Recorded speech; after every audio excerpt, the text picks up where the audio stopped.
Hi everybody, welcome to this afternoon's Bible study video. I'm Pastor Brian Beisel, the pastor at Trinity Lutheran Church in Valley View and Freedom's Lutheran Church in Branch Township, both in Pennsylvania and Schuylkill County. Both of my congregations are currently still in the red in regards to the coronavirus response. Right now where I live in Northumberland County, I'm in the yellow. So while we continue this, as long as we are in some sort of quarantine, I'll be doing these videos. So I've been going progressively through Luke because we've been doing that in our Bible study group that normally meets on Monday mornings. So I'm continuing to do Luke here. So this is Luke 8 verses 40 down to 56. And this is one of my favorite healing stories when Jesus talks about a healing. What happens here? I want to talk a little about some of the socio-political issues that exist around this story and why Jesus does what he does. So let me read the story first to you. I'll start with verse 40 and go to the end. And this will close out chapter 8, which means we'll be in chapter 9 next week. Now, when Jesus returned, the crowd welcomed him, for they were all waiting for him. Just then, there came a man named Jairus, a leader of the synagogue. He fell at Jesus' feet and begged him to come into his house, for he had an only daughter about 12 years old who was crying. As he went, the crowds pressed in on him. Now there was a woman who had been suffering from hemorrhages for 12 years, and though she had spent all she had on physicians, no one had cured her. She came up behind him and touched the fringe of his clothes, and immediately her hemorrhage stopped. Then Jesus asked, "Who touched me?" When all denied it, Peter said, "Master, the crowd surround you and press in on you." But Jesus said, "Someone has touched me, for I noticed that power had gone out from me." When the woman saw that she could not remain hidden, she came trembling, and falling down before him, she declared in the presence of all the people why she had touched him, and how she had been immediately healed. He said to her, "Daughter, your faith has made you well. Go in peace." While he was still speaking, someone came from the leader's house to say, "Your daughter is dead. Do not trouble the teacher any longer." When Jesus heard this, he replied, "Do not fear, only believe, and she will be saved." When he came to the house, he did not allow anyone to enter with him except Peter, John, and James, and the child's father and mother. They were all weeping. And they were wailing for her. But he said, "Do not weep, for she is not dead, but sleeping." And they laughed at him, knowing that she was dead. But he took her by the hand and called out, "Child, get up." Her spirit returned, and she got up at once. Then he directed them to give her something to eat. Her parents were astounded, but he ordered them to tell no one what had happened. All right, so that's the story there. This gospel reading is like a taco. It's a taco of healing. You have the outside crust, the whole Jairus story, the story where Jesus is going to this leader's house, where this man is sent for Jesus, and then you have a meat that is this story of Jesus healing this older woman, this grown woman who has had hemorrhages. So let me just talk about some issues here. So first of all, there is a really interesting relationship here because this is a synagogue leader who has called for Jesus. This is a synagogue leader. He begged him to come into his house. He had a daughter. The interesting thing is that in some other versions of this story, there's more of a distance between Jairus and his household and this woman who is hemorrhaging. There's a little more of a distance. You get the feeling of that. And here in Luke's gospel, they kind of happen, bam, it's right in the same section. Jesus immediately, after talking to Jairus and being invited to his house, has this encounter with this other woman because the crowds are pressing in on him. So first of all, Jairus is a synagogue leader. Jesus spent a lot of time arguing with the authorities about his divinity and what God was calling him to do. Jesus spent a lot of time in conflict with people who were in charge of the synagogue, but yet here is a synagogue leader who Jesus is working with, as one who, at least now that his daughter is sick, He sees the need for who Jesus is and wants him as a presence in his life, and he wants him to do what he's been doing. He wants this healing. And the good news is Jesus gives it to him, but not yet. So there's this little interlude here where Jesus runs into this woman, and this woman is completely unlike Jairus' daughter. Well, Jairus' daughter is 12 years old, we're told here. This other woman, she's grown. She had suffering from hemorrhages for 12 years she had been. She's a grown woman. We're not told that she has any relationships with anybody, but let me get to this, and this is going to sound a little odd, especially in regards to our world. How Jesus' world in the first century, how they would have looked at as a 12-year-old woman versus an older woman is a lot different than how we would look at such people. Because when someone was 12 years old, I mean, their family was getting ready to marry them off.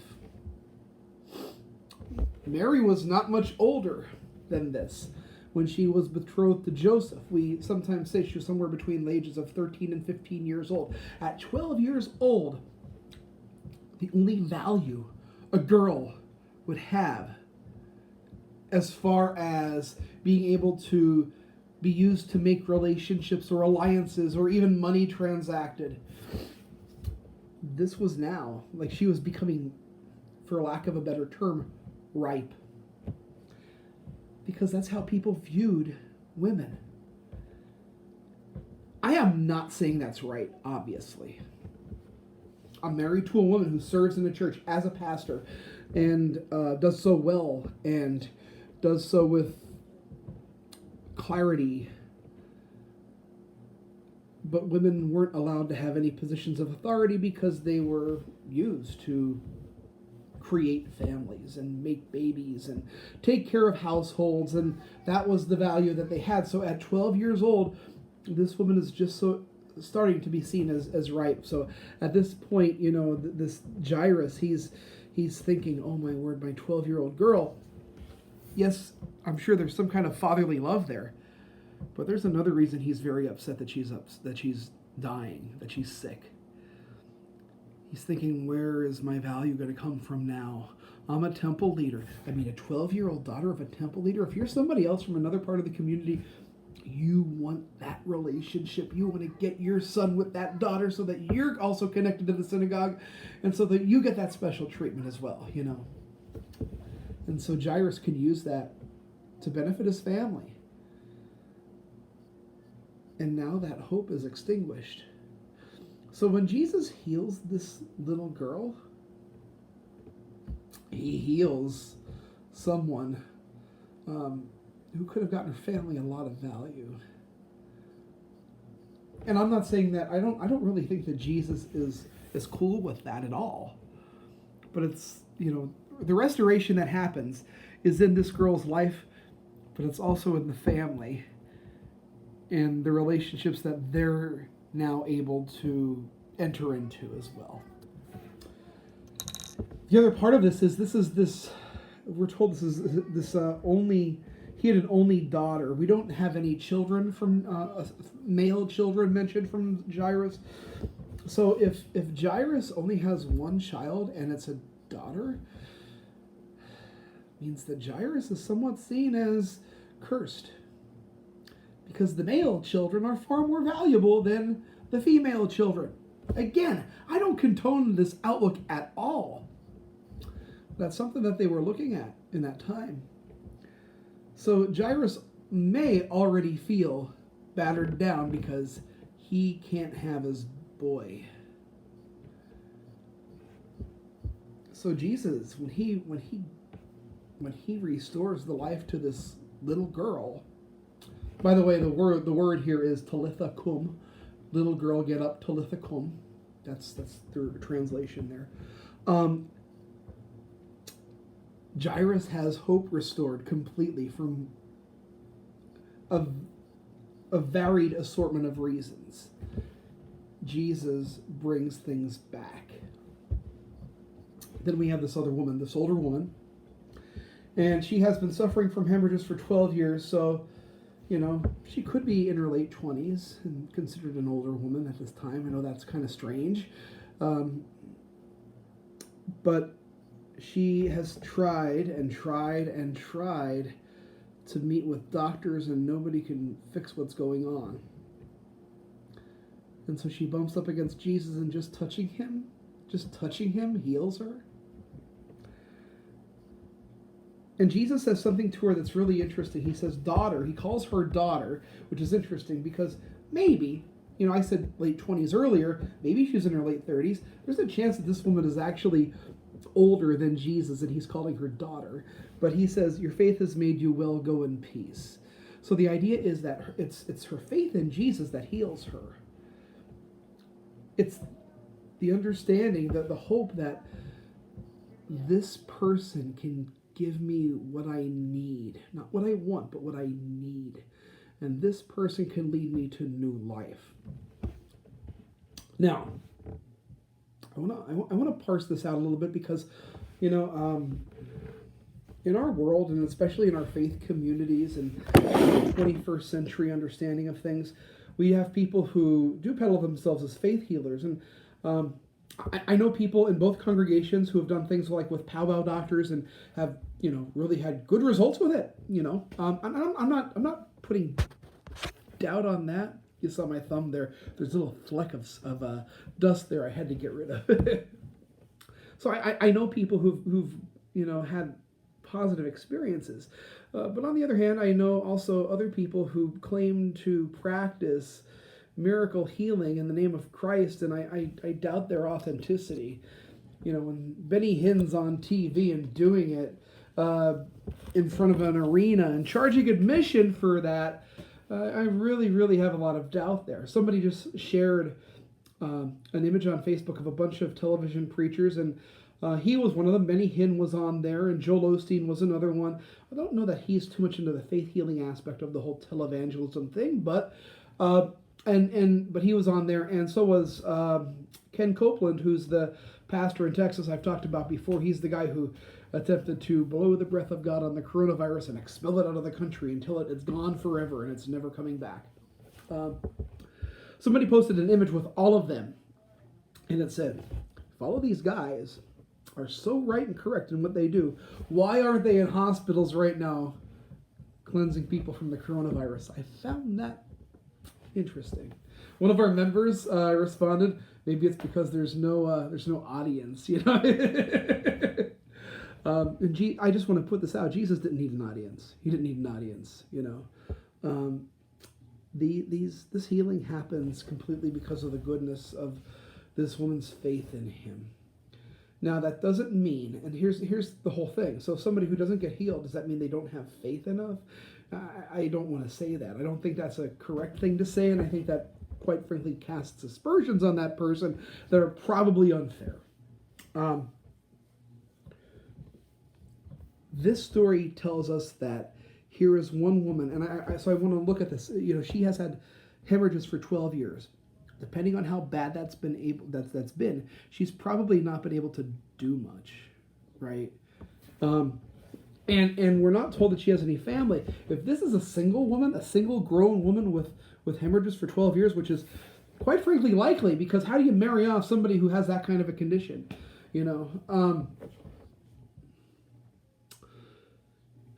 Again, we're talking about the restoration, somebody who has no hope, and all of a sudden is given hope because of Jesus. So here's what I like to talk about when I talk about these things.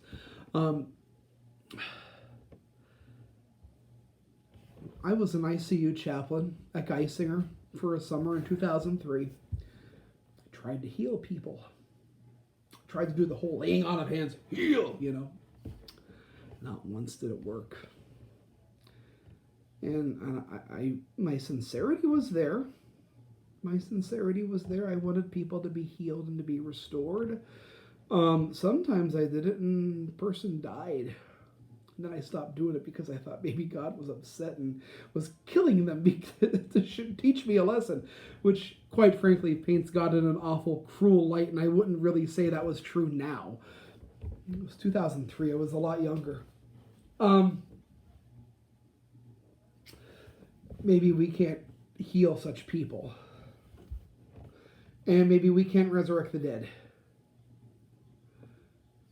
but we can treat people like they still matter even when they're in the midst of grief and loss, even in the midst of them having a condition that can't be cured.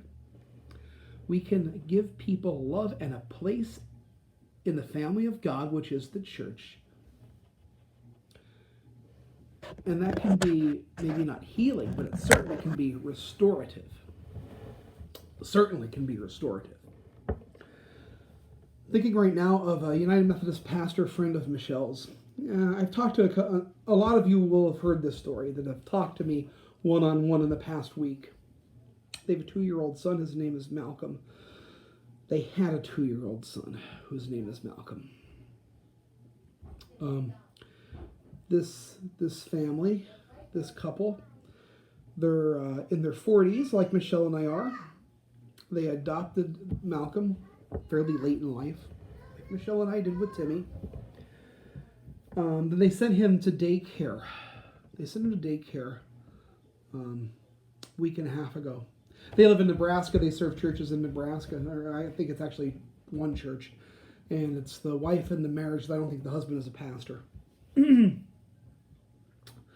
So after they put their son back in daycare so that they could resume work, does this sound familiar, everybody? All of a sudden, Malcolm started having breathing issues, and then he had a seizure, and they had to rush him to the hospital, and he tested positive for coronavirus. And when he had that seizure, they discovered, when they did a brain scan, that his body had lost too much oxygen, and he was essentially brain dead. They called the family in and said, "This is it." And they had some time to say goodbye to him. Now they're having discussions about a memorial service and a funeral for Malcolm. 2 years old. When that happens to people, sometimes we can isolate them, and not intentionally, but more in our difficulty in knowing what to say, and our difficulty in knowing what to share with them, because we don't have the perfect words.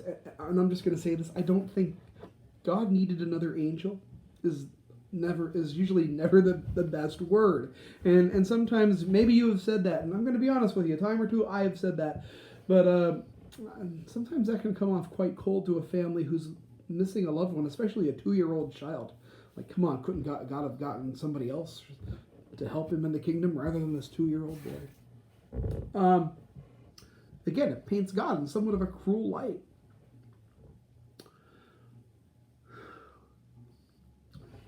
The good news is I know this family is having the presence of God comforting them and holding them through Michelle and other clergy who are reaching out to them in love. Sometimes we might want to steer away from that. You know, when somebody gets caught in grief, sometimes they can really get caught in grief for a long, long time. And I've said this to people, there is no wrong or right way to grieve. I know people who are grieving people for years. Sometimes 20, 30 years, and that loss is still with them. But sometimes, because that loss is still with them, other people kind of start to shy away a little bit, and they start to feel isolated. I believe one of the main ways God heals or that God restores is through community, is through contact, is through offerings of love, through our voices and our acclamations of care and our statements of respect. And simply by just telling somebody that they matter and that we love them. Some of the best pastoral visits I ever did was just sitting and listening to somebody. Didn't have the perfect words. Didn't know exactly what to say. Sometimes I had no idea what to say. But simply my presence was what mattered. And that goes for you too. Your presence matters.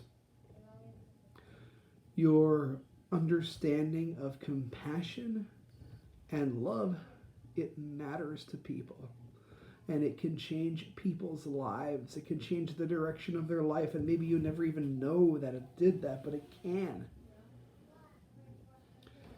The biggest part of these miracles at all, Jesus is with the people.